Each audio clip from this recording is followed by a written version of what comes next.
იმიტომ მიყვარს და მომწონს, ასე ვთქვათ, რომ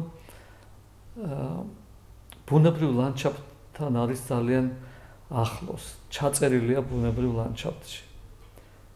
აი ეს ხუთი მთა, რაც თავარია მთაწმინდა, რომელიც სივრცულად განაპირობებს თავის გარემოს, ისეთი გაბატონებული, კარგი გაგებით გაბატონებული ადგილი აქვს, აი ამ თავისი მამა დავითის მონასტრით, რომელიც შემთხვევითი არ არის და მის გარშემო ლოტიკის და მახათას მთებით, მის წინ და აქეთ-იქით თაბორისა და ვეძისის მთებით შექმნილია ერთგვარი ინტერიერი ქალაქის, რომელშიც ქალაქი ჩაეწერა, თითქოს მოერგო თავისი სამოსი, ლანდშაფტური სამოსი.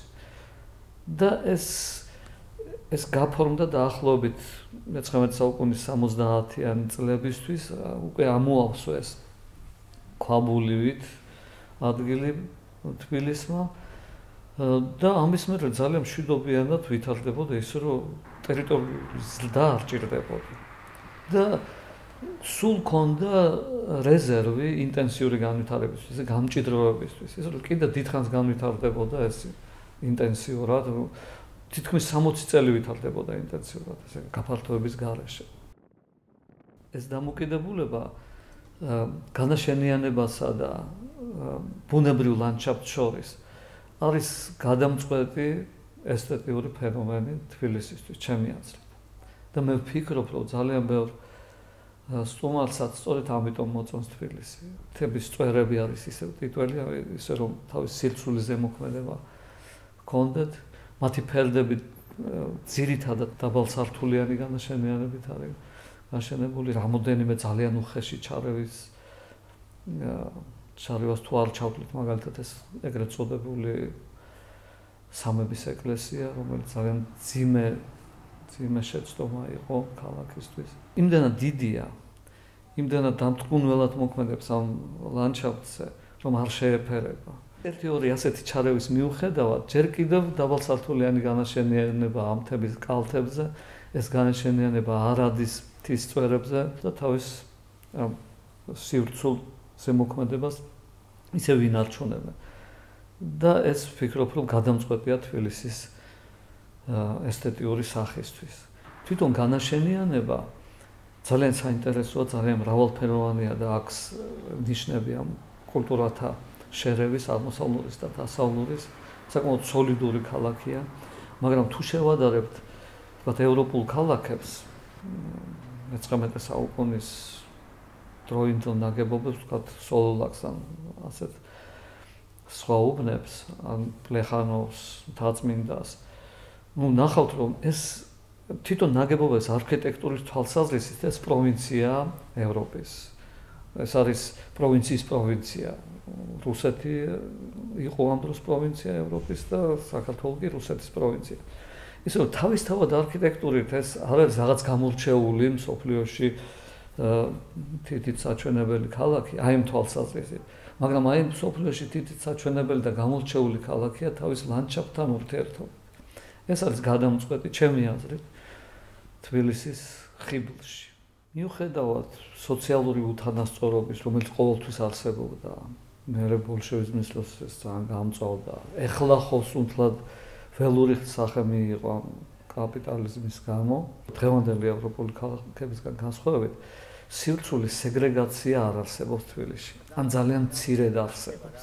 ეხლა არის ამისი ცდილობები, რომ ელიტარულმა ჯგუფებმა ცალკე დასახლებები აიშენონ, ერთად შეიკრიბონ და ღობე შემოირტყან და ასეთი რამეები. მაგრამ პრინციპში ქალაქი ქმნის ისევ ჯერ კიდევ შერეულ სოციალურ სტრუქტურებს და ეს ძალიან დასაფასებელია, შესანარჩუნებელია. ეს არის ის, რასაც ეხლა მიელტვიან ევროპული ქალაქები გაფუჭებული საქმის მერე და ეხლა მიხვდნენ, რომ ქალაქი კვდება ასეთი სეგრეგაციით, სივრცულის სეგრეგაციით და ქალაქმშენებლური მეთოდებით ცდილობენ, რომ შერეული უბნები გააკეთონ.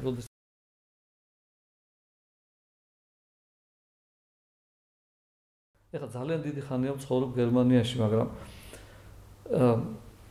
ესეთ რამეს ვერ ვიტყვი, რომ ჩემი სამშობლო გახდა ის ადგილი, სადაც გერმანიაში ვცხოვრობ. თუმცა ეს გამორიცხული არ შესაძლებელია. თანამედროვე ადამიანისთვის მით უმეტეს, როდესაც ის იმდენად ემანსიპირებულია გარემოსგან, რომ შეუძლია თავისი ნებით დაუკავშირდეს, უკვე თავის პასუხისგებლობით დაუკავშირდეს სხვა გარემოს. ჩემთვის ესე არ არის, ჩემთვის ისევ სამშობლო არის თბილისი და კიდევ უფრო პატარა ადგილი თბილისში, ერთი კონკრეტული არეალი, რომელშიც დავიბადე, გავიზარდე და დღესაც იქ რო ვარ, სულ სხვანაირად გქნობ თავს. და ესეც სპეციფიური რაღაცა, ამან ჩემს იდენტობის ჩამოყალიბებაზე იმოქმედა, როგორც ადამიანი ჩამომაყალიბა ამ გარემო. არ არის აუცილებელი რომ მაინდა-მაინც კარგი ზემოქმედება იყოს. ეს არის ვაკე, სადაც მე დავიბადე და გავიზარდე, საკმაოდ არაჯანსაღი სოციალური ატმოსფერო იყო ვაკეში, იმიტომ რომ ეს ნიშნები ელიტარულობის მაშინ გაჩნდა ვაკეში. ხო? თუმცა ეს შერეულობა, სოციალური შერეულობა ისევ დაცული იყო, მაგრამ გარკვეულ ტონის მიმცემი იყო ეს არაჯანსაღი ნომენკლატურული ატმოსფერო. და ამდენად მე ვერ ვიტყვი, რომ მაინც ჯანსაღი სოციალური გარემო იყო, მაგრამ იმისი შვილი ვარ მე, იმისი პროდუქტი ვარ გარკვეული თვალსაზრისით. მხოლოდ იმისი არა, მაგრამ გარკვეული თვალსაზრისით. და ამიტომ მე იმასთან დაკავშირებული ვარ დღემდე. და ამიტომაც მიყვარს ეს. მახსენდება 70-იანი წლების ერთ-ერთ პოლონურ არქიტექტურულ ჟურნალში დახატული კარიკატურა. არის ესეთი კორპუსების ქალაქი, ეს ხომ 60-იანი წლების ფილმშოა ესეთი კორპუსების ქალაქი და ევროპაში დაიწყო ეს საბჭოელების მოგონებული არა. უფრო ადრეც დაიწყო ხოლმე. ხო და ამ კარიკატურაზე იყო დახატული ასეთი გარემო, კორპუსები, ბავშვები თამაშობენ ქვიშის იმაში, აი ქვიშის რომ აქ სათამაშო. და ბავშვებს აქვთ ოთხკუთხედი თავები და ოთხკუთხედი თვალები. იმიტომ რომ გარშემო ყველაფერი ოთხკუთხედია, მართკუთხა. და ეს ძალიან ზუსტად იყო მინიშნებული იმაზე, როგორც ზეგავლენას ახდენს ეს გარემო ადამიანის ჩამოყალიბებაზე. ეს ცნობილია, რომ მრავალსართულიანი სახლი, მაღლა ცხოვრება სახლიდან ფსიქიურ აშლილობას სიწვევს, უბიძგებს ადამიანში ფსიქიური აშლილობებისგან, შიშების წარმოქმნა. ფსიქოლოგიურად ძალიან მავნეა, ძიმეა მაღალ სართულზე ცხოვრება. გარდა ამისა, ის მშვენიერი სიცივე, რომელიც ახლავს კორპუსების ქალაქს, ეს ნაცრისფერი სიცივე მოქმედებს ადამიანს, ეს ხო ყოველდღიური გარემოა იმისი სამშვენიერი თავისი მიდრეკილებებით, მისწრაფებებით ეხოს ვერ პოულობს გარემოში. ადამიანი ასეთი მარტივი და ერთმნიშვნელოვანი არ არის, როგორც კორპუსების ქალაქი. სადარბაზოში არის 2 ან 3 ბინა ერთ ბაქანზე და იმისთვის რომ დანარჩენებს დაუკავშირდე და ჩასდე ლიფტში ან ჩაიარო კიბე და მე მოხდა იქ თითქოს შეგნებულად არის შეფერხებული ესეთი კომუნიკაცია, სოციალური კომუნიკაცია. შეგნებულად ეს არავის გაუკეთებია, მაგრამ აი ინდივიდუალიზაციამ ადამიანის, რომელიც უკვე დიდი ხანია დაიწყო და რომელსაც რა თქმა უნდა დადებითი აზრი აქვს, მაგრამ თავის ჭრილოვანი მხარეებიც აქვს, ესე გამოჟონა არქიტექტურაში ბევრ შემთხვევაში, მაგალითად იზოლირებული ოთახები თვითონ ბინაშიც. ძალიან ჩვეულებრივი რამეა, რომ ყველა ოთახი უნდა იყოს იზოლირებული, ცალკე შესასვლელი უნდა ქონდეს და მე რაღაც საკომუნიკაციო სივრცით ერეფნებით ან რაღაცით უნდა უკავშირდებოდეს სხვას. ამან უკვე ისეთი მასშტაბი მიიღო, რომ ავანტყოფური ატმოსფერო იქმნება ბინაში. და აი ამ ბოლო წლებში უკვე იგრძნობა არქიტექტურაშიც ეს ტენდენცია, რომ გარდამავალი სივრცეები გაკეთდეს. საერთო აივანი, რომელზეც ბევრი ბინა გამოდის, თუ ეს ინარჩუნებს იმ პირობას, იზოლაციის შესაძლებლობასაც, მაშინ ეს ამდიდრებს სახლს. და ასეთი პირობები არის, ვთქვათ, აი ამ თბილისურ ეზოებში. აი ამ თვალსაზრისითაც ეს უწყობს ხელს ადამიანთა შორის კომუნიკაციის გაღრმავებას, ეს იზოლაციის დაძლევას. ამ იზოლაციისკენ მთელი კულტურა გვიბიძგებს ჩვენ, მით უმეტეს დღევანდელი კულტურა მედიების და ინტერნეტის, როდესაც ადამიანს შეუძლია ერთ ადგილას იჯდეს და ვირტუალური კავშირი ჰქონდეს. და უშუალო კავშირი ადამიანებს თვალებში შეხედოს ადამიანს, თავის მეზობელს, მეგობარს, ამის შანსი სულ უფრო და უფრო ერთმევა. და სწორედ ამიტომ განსაკუთრებით მნიშვნელოვანია, რომ ქალაქ გეგმარებამ შეუწყოს ხელი ამ იზოლაციის დაძლევას, გაუცხოების დაძლევას.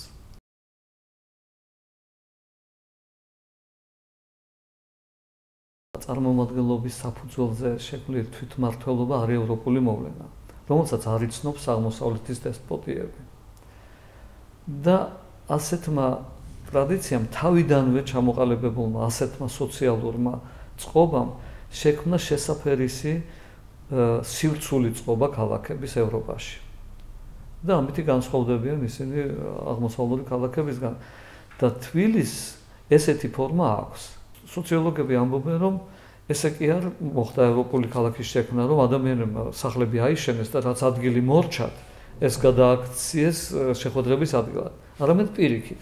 ადამიანმა დაიწყეს შეხვედრა, გარკვეული სოციალური კონტაქტები შედგა, ვაჭრობის, ხელოსნობის და ასე შემდეგ და აი ამ ადგილების გარშემო დაიწყეს ნაგებობების აშენება. ესე იგი იმ სივრცემ, სადაც სოციალური საზოგადოებრივი ურთიერთობები შეიქმნა, განაპირობა ნაგებობების განთავსება და ფორმირება ამისი. ქალაქში ის სივრცეები, რომლებიც არიან აი ასე მოწოდებული სოციალური ურთიერთობების არეალი იყვნენ. არიან სოციალური საზოგადოებრივი სივრცეები, რომლებიც არ შეიძლება გავაიგივოთ ზონირების იმ მოსაზრებებიდან გამომდინარე, რომელიც თქვათ ახლა თბილისშია და ევროპაშიც. იმ ზონებთან, რომლებიც არის დანიშნული სამშენებლო. ეს არის ადგილები, სადაც საზოგადოება ხვდება ერთმანეთს, საზოგადოების წევრები. ეს არის მათი საერთო საკუთრება, საკუთრების მნიშვნელობითაც ეს მნიშვნელოვანი რაღაცაა და საზოგადოების ნების გარეშე იქ ჩარევა არ უნდა შეიძლებოდეს.